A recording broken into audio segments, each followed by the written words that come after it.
Gotta spray everything down with penetrant. The 2 rear caliper bolts. I even went ahead and sprayed the banjo bolt. Even though I'm doing the driver's side in this video, I sprayed the passenger side to let it soak. Because I'm working in the driveway, I like to break all the bolts loose while the vehicle is on the ground. Now I'm setting the jack up to get it ready for when I break the lug nuts loose. A lot of people say just to jack up the truck by the rear diff, but I don't see how that's at all good for the rear diff. So I find a low point here since we have a lifted truck. It's not much surface area to work with, but it does the job. Drop a comment if you would jack up the truck by the rear diff, or if you wouldn't. Now that the truck is jacked up, I finished removing the lug nuts, and off comes the rear wheel. This is a good practice whenever you're working on your vehicle, putting the tire under the frame just in case. This is why I like to break those bolts loose while the vehicle is on the ground, because it makes it easier when you go ahead and get to the nitty-gritty. Now all I have to do is loosen. Since there's not much room back here, the only tool that fits is a combination wrench. Good luck getting an impact in there. If you can, more power to you. Once I have the caliper loose, I go ahead and hang it from the lower control arm. This rotor was seized on there with rust, so it took a couple of whacks with the dead blow to go ahead and break it free.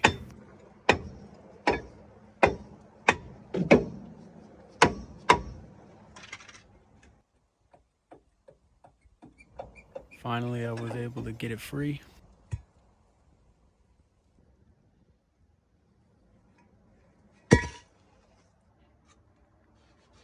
Dust cover and the parking brake was looking nasty, so I cleaned it up a little bit with some alcohol/water mixture. I'm using alcohol and water just because I'm out of brake cleaner, so this is the next best option.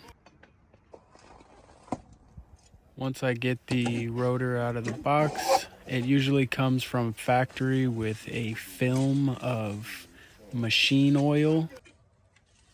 So it's a good habit to get into cleaning the rotor.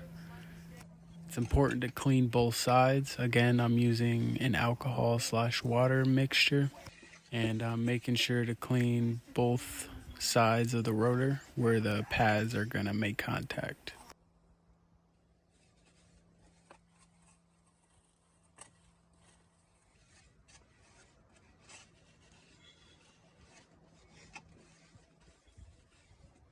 Once that's all clean, I can go ahead and slap her on.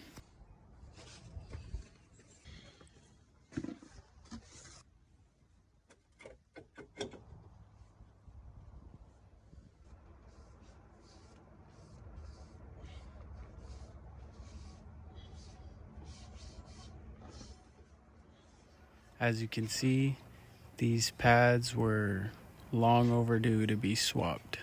Tons of scoring, and there's really no meat left at all on the pad. Here's what they should look like. You can see from here there's quite a big difference from the new versus the old. Since I'm doing the calipers and I want to minimize the amount of brake fluid that I lose, I am breaking the banjo bolt loose so that I can quickly swap it over to the new caliper. Make sure to put both copper washers, one on each side of the bolt.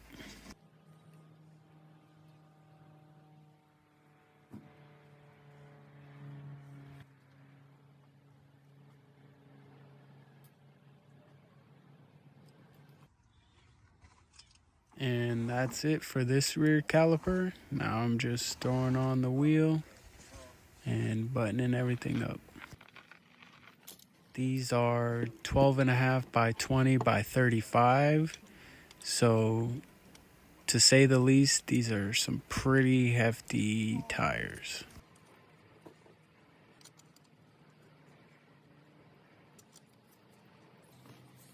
Also, make sure you go in a crisscross pattern when tightening. You can see that the wheel is moving as I tighten it because I like to get everything snug before I go ahead and let the full weight of the vehicle down onto the tire.